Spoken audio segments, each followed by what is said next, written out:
Muchas gracias, Laura.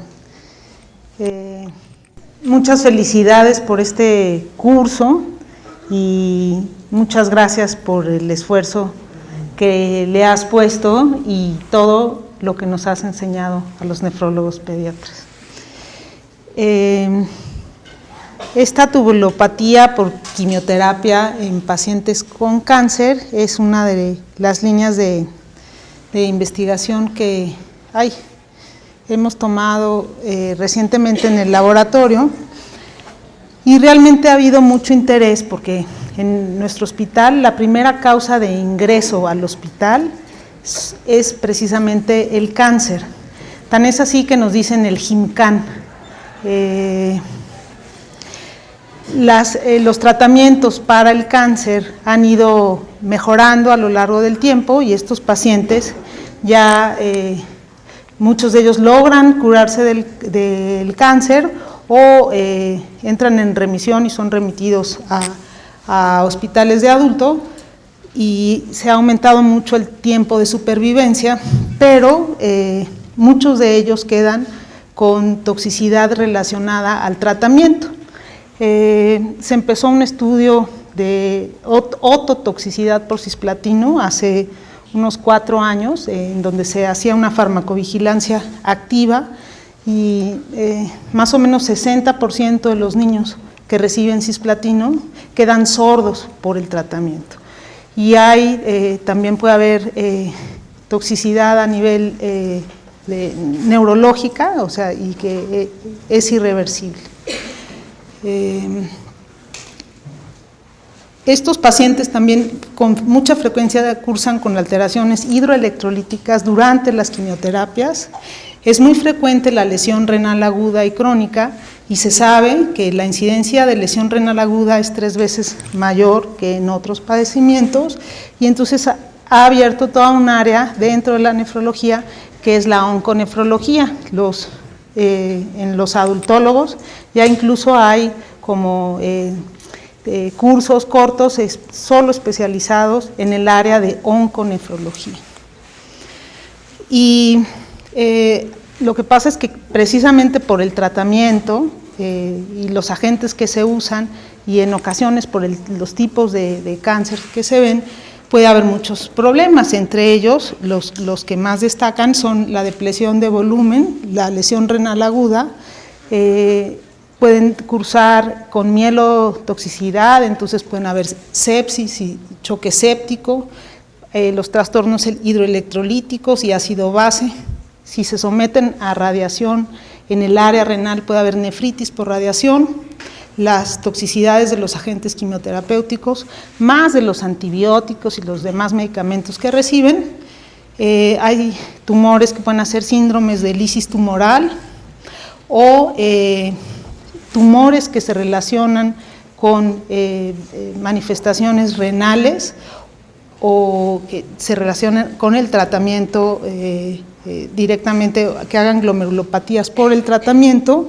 Hay tumores también que pueden ocasionar uropatías obstructivas, y es muy importante dosificar el tratamiento tanto de la quimioterapia como de otros agentes cuando los pacientes hacen falla renal aguda o crónica, y bueno, en adultos se puede ver el daño por mieloma, ¿no? Cuando uno ve los pacientes por el tipo de cáncer, qué problema renal es el que pueden tener, pues digamos que en los pacientes con leucemia es muy común que hagan lesión renal aguda por sepsis, depresión de volumen y toxicidades relacionadas a fármacos. Se pueden ver también procesos infiltrativos o glomerulonefritis. Los pacientes con linfoma pueden también hacer la lesión renal aguda, el síndrome de lisis tumoral y depresión de volumen. Puede haber uropatía obstructiva y bueno, también nos han tocado casos de pacientes que se presentan como un síndrome nefrótico y en realidad lo que tienen es un linfoma, ¿no? Los casos que tienen cáncer en cabeza, cuello o pulmón es muy muy común la toxicidad por los agentes con platino, sobre todo los tumores sólidos, y también se puede presentar el síndrome de secreción inapropiada de hormona antidiurética y la glomerulonefritis membranosa.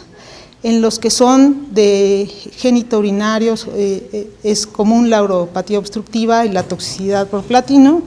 Y bueno, lo que ya he venido comentando, que la quimioterapia per se, dependiendo del agente, es muy común la tubulopatía y la lesión renal aguda.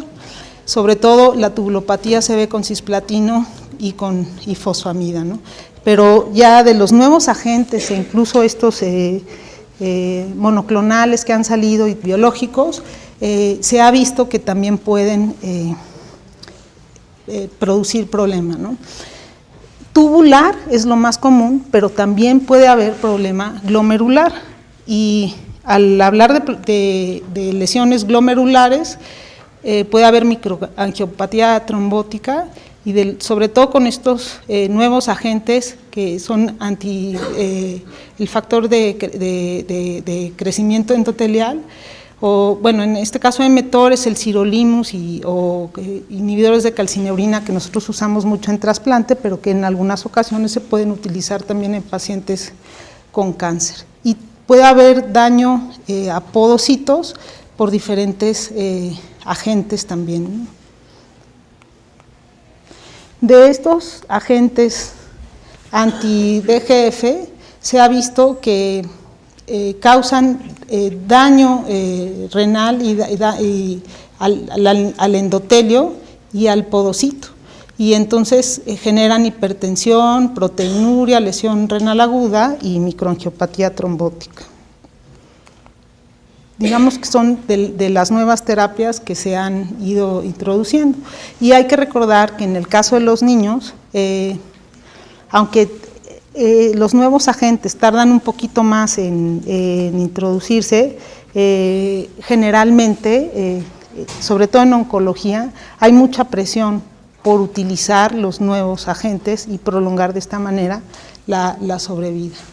Entonces, tenemos estos agentes que tienen toxicidad sistémica, y entonces más toxicidad directa renal, y entonces si un paciente hace una lesión renal aguda y aumentan los niveles de estos medicamentos, pues aumenta también la toxicidad sistémica y se convierte en un círculo vicioso. Cuando uno quiere caracterizar a estos pacientes y hacer revisiones y demás, y decir, bueno, ¿qué paciente sí hizo toxicidad por el medicamento?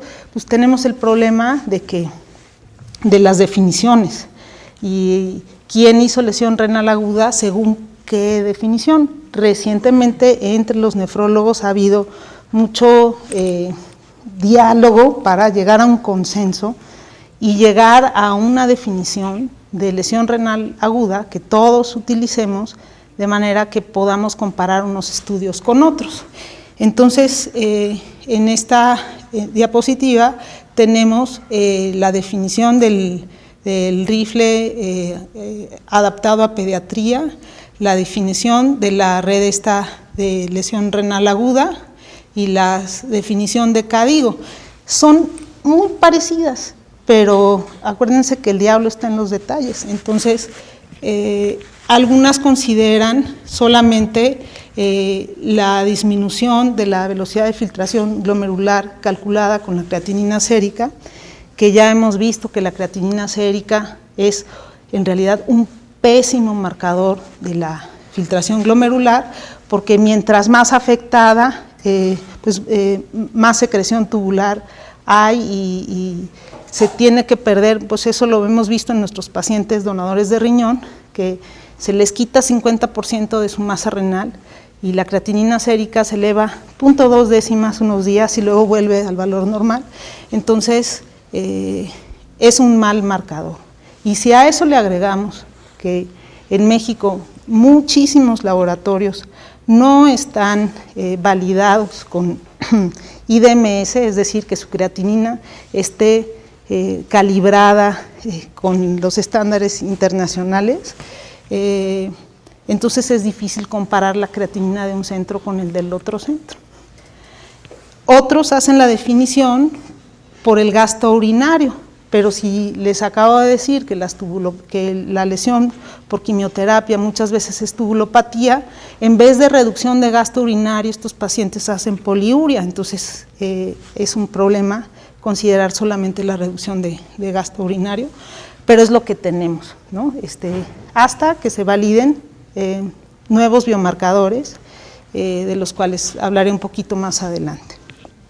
En relación al cisplatino, como se empezó este estudio relacionado con ototoxicidad, nos dijeron, bueno, ¿y por qué no vemos si los pacientes que tienen ototoxicidad también hacen nefrotoxicidad? Porque muchos de estos niños ya ni los ven nefro, o sea, oncología les maneja las sales y solamente realmente cuando elevan mucho creatinina o requieren una diálisis es que nos llaman.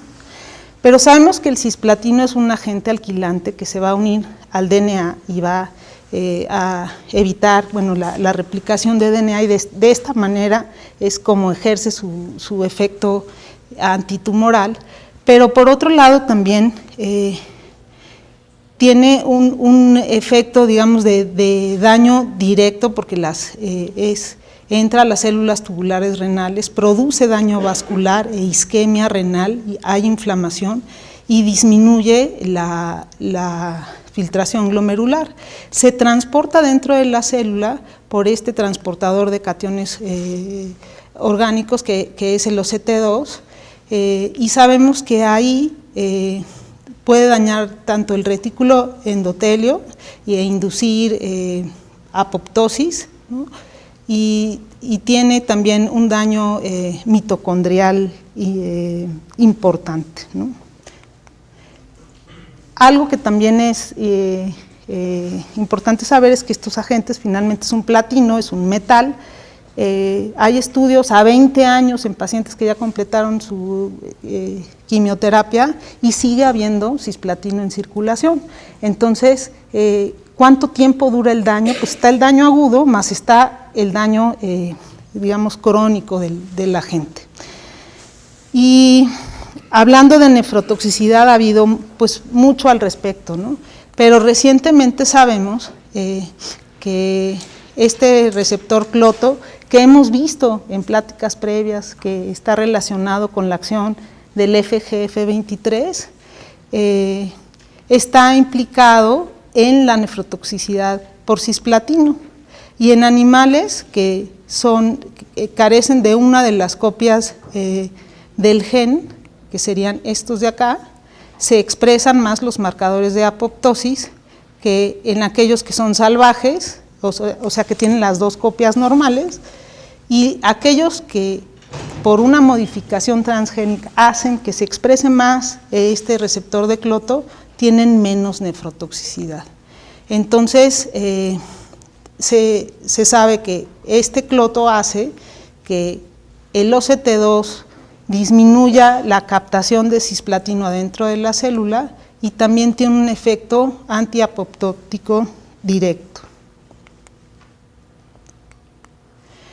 El cisplatino se depura por filtración glomerular y por secreción activa. Ya les hablé que es muy importante el OCT2, pero hay otros transportadores que lo pueden manejar. Los ratones que no tienen OCT2 tienen menos toxicidad por cisplatino, y hay algunos polimorfismos en estos genes que se han asociado con variación en la toxicidad, ¿no? Y lo que es importante es esto que les mencionaba, que después de 20 años todavía se encuentra cisplatino circulante. Hay factores de riesgo para la nefrotoxicidad por cisplatino, como son que el paciente ya tenga un solo riñón o por una nefrectomía porque haya nacido así, que tenga hipoalbuminemia o cualquier tipo de daño renal preexistente, que tenga diabetes mellitus o hipertensión, que tenga un tumor abdominal con neuropatía, insuficiencia cardíaca, con hipovolemia o vasodilatación, y en varios estudios se ha relacionado con el género, siendo las mujeres las de mayor riesgo. También están, por supuesto, los relacionados al tratamiento y si el paciente recibió radiación y a mayor dosis, pues mayor toxicidad.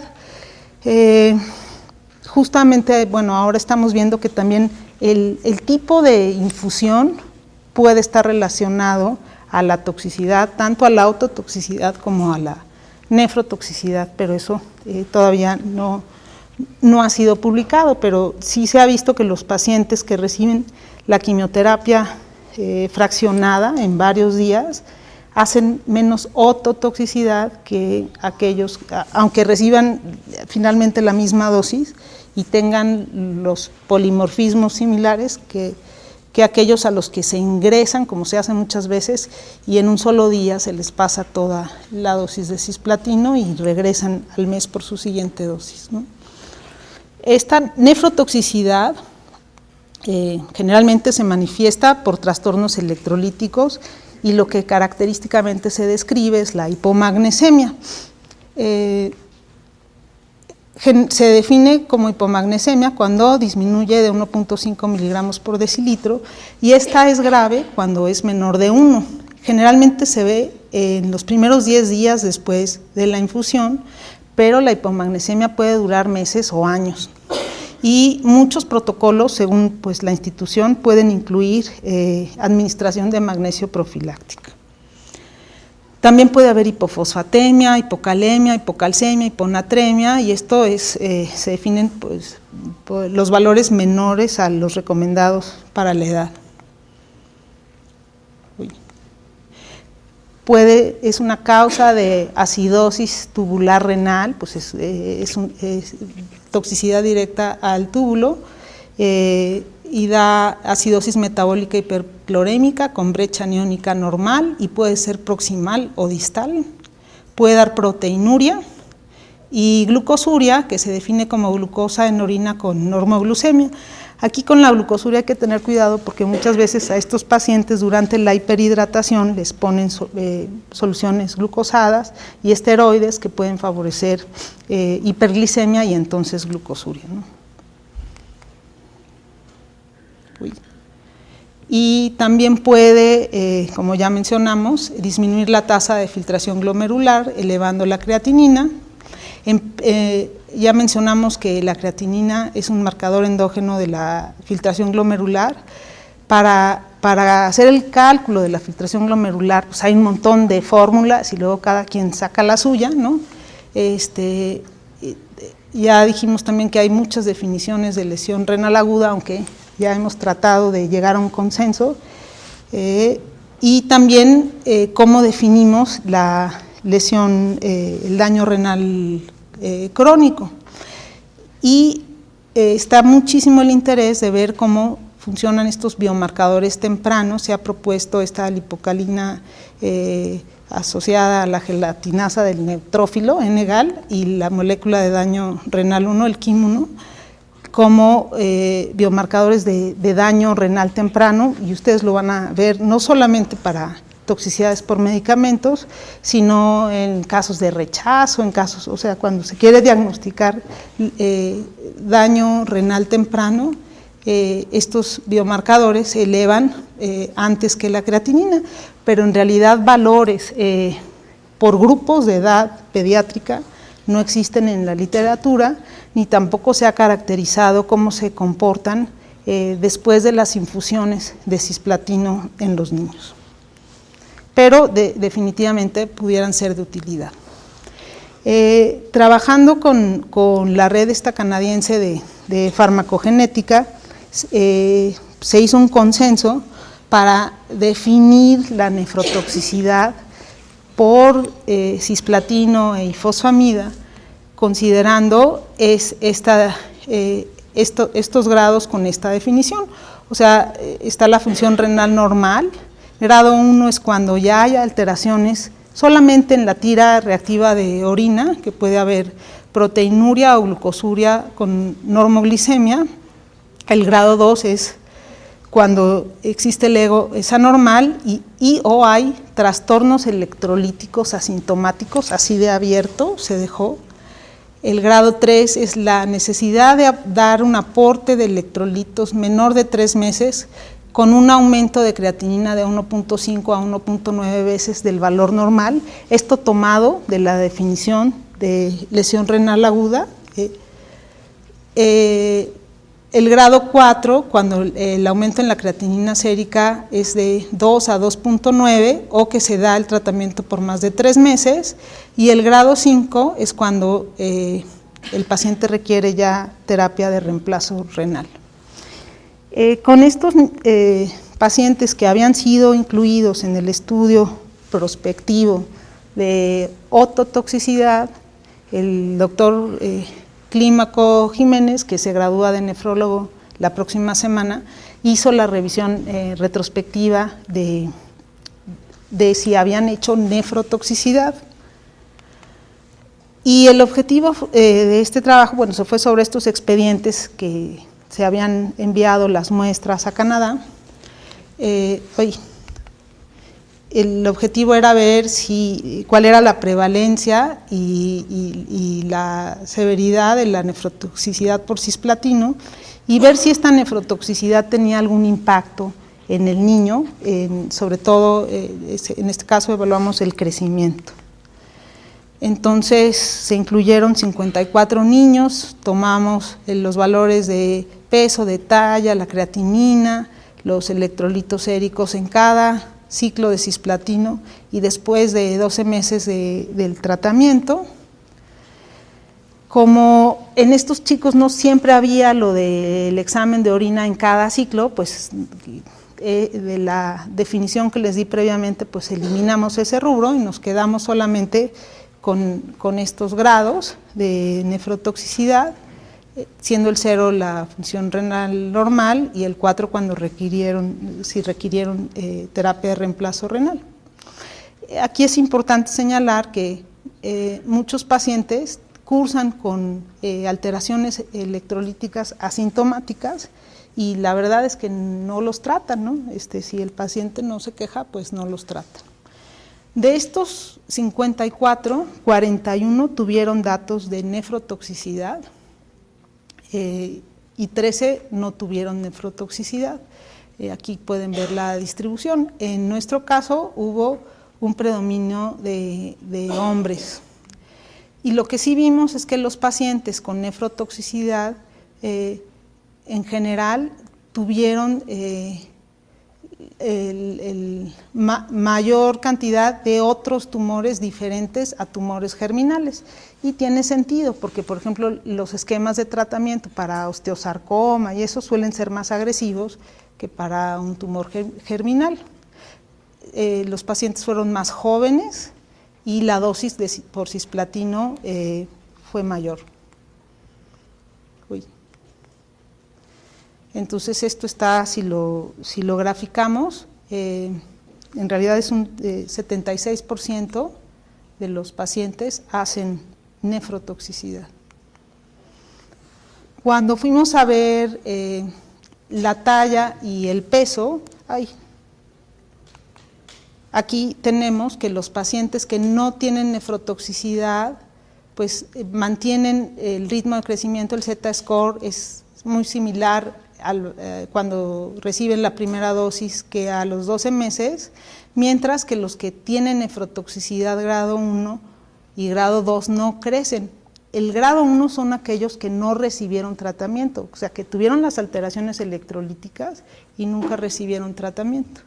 Y el peso, en realidad no hubo diferencia en ninguno de ellos.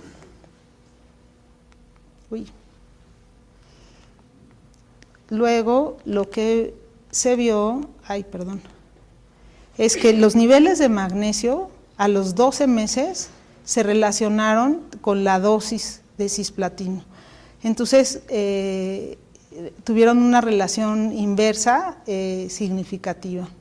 No así los niveles de potasio ni los niveles de fósforo. Entonces, nuestra prevalencia de nefrotoxicidad fue del 76%, los niños fueron más jóvenes y recibieron dosis mayores, y los que hicieron nefrotoxicidad no crecieron a los 12 meses, y fue más severa en los que no recibieron suplemento. La dosis de cisplatino se correlacionó con los valores de magnesio a los 12 meses. Consideramos que los pacientes que reciben cisplatino, creo que ya lo apagué. Tiene que ponerse verde, ¿verdad? Ya se puso rojo. ¿Se le acabó la pila? Sí, se la gracias. Y pues en realidad sí se recomienda que los niveles de magnesio se vigilen en el curso de seguimiento de estos pacientes. Ahora estamos incluyendo pacientes de otras instituciones. El objetivo es relacionar la toxicidad con los polimorfismos genéticos y se comenzó un estudio prospectivo en donde estamos vigilando la oto y la nefrotoxicidad y los biomarcadores urinarios después de cada uno de los ciclos de cisplatino y en realidad todo esto nos va a ayudar a saber si hay alguna estrategia que nos permita prevenir o tratar la nefrotoxicidad, porque también había quien nos decía, bueno, pues es que yo lo prefiero sordo pero vivo, ¿no? Pues tienen razón, ¿no? Pero por ejemplo, yo veo en Canadá que si hacen ototoxicidad, inmediatamente cambian a otro tratamiento, o sea, no se esperen a que se quede sordo como una tapia, ¿no? Pero pues también puede ser por cuestión de recursos. Hay una lista de genes que ya han sido descritos, que pueden tener participación en la toxicidad por cisplatino, en la nefrotoxicidad, y estos se han sido relacionados con la ototoxicidad.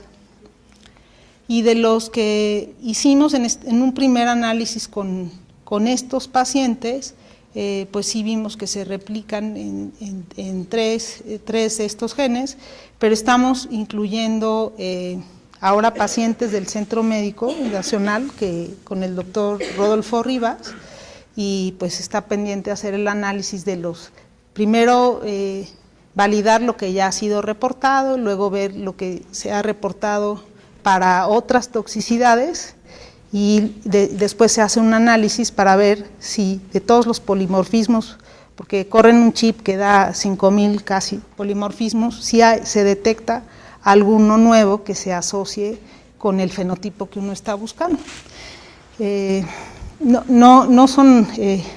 es que esté uno buscando argumentos contundentes para que me digan bruja, ¿verdad? Pero la idea es buscar cómo se pueden hacer estos tratamientos de una manera más segura y efectiva, ¿no? Muchas gracias.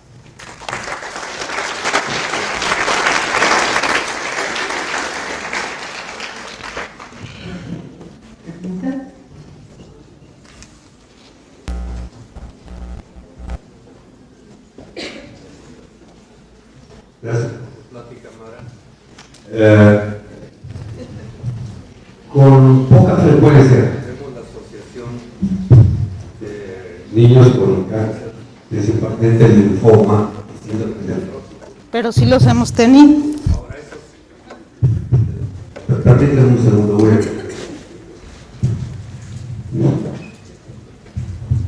Esos pacientitos nos llegan de la calle, entonces no vienen contaminados, no han recibido inmunosupresión, ningún otro tratamiento, entonces la nefrotoxicidad queda descartada como un factor etiológico. Como traen un síndrome nefrótico muy florido y asociado a una malignidad, les hacemos biopsia renal y no hay infiltración tumoral en el parénquima renal. Entonces, durante muchos años hemos dicho que se trata probablemente de una situación o algún problema inmunológico. ¿Hay alguna información reciente en relación a la etiología del síndrome nefrótico asociado a cáncer, principalmente el linfoma? Pues se les quita con quimioterapia, ¿no? Sí, algunos se les quita rápido, sí, otros no. Sí. Mejoran desde el punto de vista del linfoma todas las características clínicas, pero el síndrome nefrótico inclusive puede persistir durante algún día muy bravo. Sí, sí es raro, pero como es una glomerulopatía asociada a cáncer, ¿no? Y hay otros tumores que se relacionan también con proteinuria, ¿no? Pero no sabemos no, ¿qué mediador? No, definitivamente.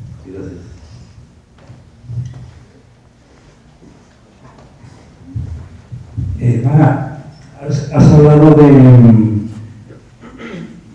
componentes, digamos, de tubulopatía proximal, por ejemplo, la hipofosfatemia y la glucosuria. Sí. Y luego has hablado de que también la nefrotoxicidad puede dar acidosis tubular-renal. Y las proteínas que se encargan del manejo fino del magnesio están en el túbulo distal. Entonces, la tubulopatía por cisplatino es tubulopatía proximal y distal, es mixta. Puede dar los dos. De hecho, en esta serie ya no presenté el detalle, pero fue más frecuente la hipofosfatemia que la hipomagnesemia, que es lo que generalmente se vigila. Y no sé si es como los valores de fosfato para los niños van graduados por la edad, si uno no les pone cuidado en clasificarlos, pues se escapa la hipofosfatemia. Pero me pareció muy interesante por esta asociación con cloto, ¿no? Que es, finalmente es como actúa el FGF23 y es fosfatúrico, ¿no? Sí, pero yo tengo una duda.